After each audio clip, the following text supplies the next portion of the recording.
Most animators are familiar with the 12 principles of animation as described in the 1981 Disney book, The Illusion of Life.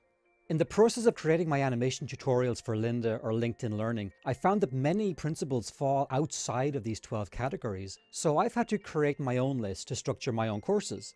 I've made this list purely for myself, but because it's been useful for me, I hope that some of you will find it helpful as well.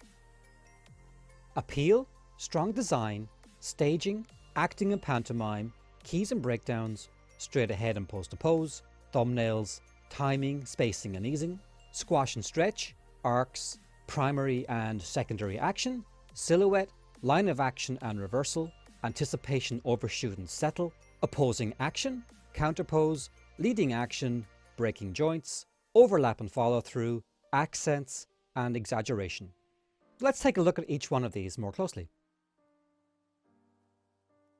Appeal doesn't merely mean cute.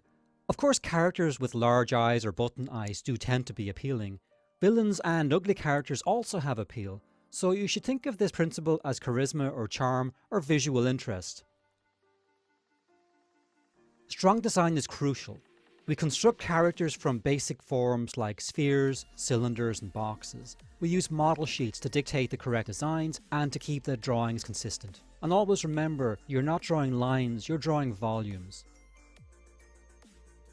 Staging is important because an incorrect position of characters or cameras can result in a banal shot that's boring to animate and boring to watch. In the left panel, it's not really obvious what's happening in the scene, but in the right panel you can see clearly the small character is having a really hard time convincing his friends. In this example, the power dynamic between the employee and the boss is much clearer in the second panel. So correct staging communicates character and story elements, and it's also visually interesting. A classic acting and pantomime test is to draw a sack of flour in various emotions and actions, and it should be possible to read the pose without seeing a face or body parts like arms or legs. Animation acting is more in common with the physical comedy of the silent era. Buster Keaton, Harold Lloyd and Chaplin would be good examples. Keys are the main poses in a scene, and they establish the most important actions and emotions. After that, the breakdowns loosen up the motion between the keys, and they create visual interest and vitality.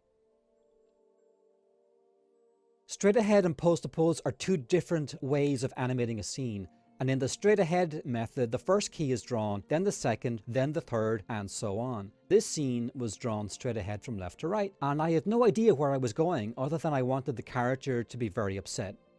In pose to pose animation, the first key is drawn and then the last. The intermediate keys are then blocked in, followed by the breakdowns. Straight ahead produces looser animation, but you can easily lose control of the volumes or the actions. Pose to pose allows much greater control and planning, but sometimes can be a little bit stiffer than straight ahead animation. Thumbnails can be stick figures or polished drawings as you need. Even complex actions can be planned as thumbnails, and this will allow you to see the entire action in your scene in a single image. Timing, spacing and easing. Timing is the frame number that the animator assigns to the keys or the extremes, slowing or speeding the action. This determines how fast or how slow the basic action is. Spacing refers to the position of the breakdown and in-between frames between the extremes. This is usually controlled by a timing chart, and in-between frames must ease in and out between these extremes, or else the action will appear floaty. You can also increase the spacing by moving the keys further apart. Squash and stretch determines how cartoony or naturalistic the character animation is. The more squash and stretch, the cartoonier. The amount of squash and stretch can depend on the anatomy, so for example, the head will squash and stretch much less than the jaws or the jowls of the face or a fat belly. Volumes must be consistent on these squash and stretch drawings or the character will appear to grow or shrink.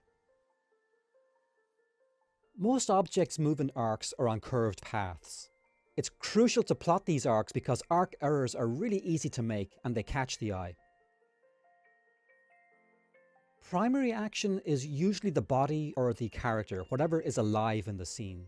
Clothing or hair is the secondary action and responds to the primary. In this case, the ball is the primary action and the cloth tied to it is the secondary action. So the primary doesn't always have to be a living thing, sometimes it can be an object. The wizard's beard, hat, sleeves and belt are all secondary actions. A silhouette by itself should be able to communicate the character's emotions and actions. We shouldn't need to see any interior details such as the face, for example. That's the ideal. A line of action is an imaginary line that runs from the base of the character to the head or along the strongest direction of physical action. You should design strong poses around a simple line of action. Usually it's a C curve or an S curve. And if a pose is built upon this basic form, it's much easier to design a stronger silhouette. When you apply this principle to animation, you'll find the power of reversals. When you transition from one line of action to another, flexibility is created by the reversal. Anticipation, overshoot, and settle. Before you move in one direction, it's common to anticipate that action by moving in the opposite direction. This gives the audience time to read the action. Often, before coming to a stop, characters overshoot beyond the final resting point. In this very simple animation, you can see an anticipation followed by an overshoot and then a settle into the final pose. The wizard has a really nice example of this. If a part of the body moves in one direction, there's often the part of the body that moves in the opposite direction. This is an instinctive way for the body to remain in balance. Counterpose, or torque, is the rotation of the hips and shoulders relative to one another. And this technique was used by Renaissance artists like Michelangelo to create lifelike dynamic poses. Counterpose is essential when animating physical actions like walks or runs, because the body naturally counterposes as we move to stay in balance. And you can also use counterpose to create naturalistic standing positions. An action can be led by a particular part of the body. So you can lead by the shoulder or the elbow or the wrist. Any body part can in theory lead an action.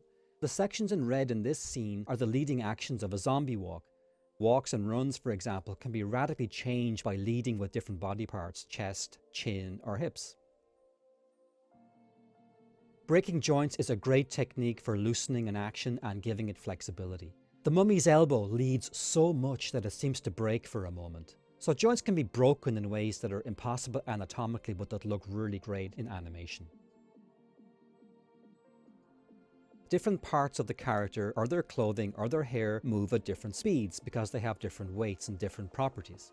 Notice how the bear's belly drags. It moves behind the main character and only settles into the final rest about 8 frames after the main body. Each part of the wizard, the head, the hands, the clothing and the hair, all arrive to a stop on different frames, which you'll see flashing in blue. Accents are the strongest beats or actions in a scene. When you animate a dialogue scene, you have to graph the accents. Here are 2 examples. I'm mad as hell. I'm mad as hell. In the first, the stress or the main accent was on the D sound in mad, and in the second it was on the L sound in hell. So find out where the big accents are and align the action accordingly. Exaggeration is used to squeeze a little more life out of your scene by pushing the action, the expression, or the pose a bit further. Some studios like Warner Brothers went to great extremes with the Looney Tunes series back in the 40s and 50s. But of course, push any drawing too far and it will break. Now, animators do have to satisfy basic physical expectations. Characters should follow arcs, they should have a center of mass, they should accelerate and decelerate believably. That said, you shouldn't feel constrained by strict Newtonian ideas. For example, the character who runs off the cliff and doesn't fall until he realizes he's in midair. But notice that even in this case, the character must accelerate in some sort of logical sequence. So the feet fall first, then the waist, then the chest, then the neck and head. But don't be afraid to experiment and, as the bad bosses say, try to have fun with it. I'm going to expand on each of these 21 foundations in future movies, so subscribe to the channel if you want to hear more. You can read the long-form essay about this video on angryanimator.com, and don't forget to follow my courses on Lynda and LinkedIn Learning, specifically the Tips and Tricks series and the course on drawing cartoon characters. Links to all these are included below. Bye.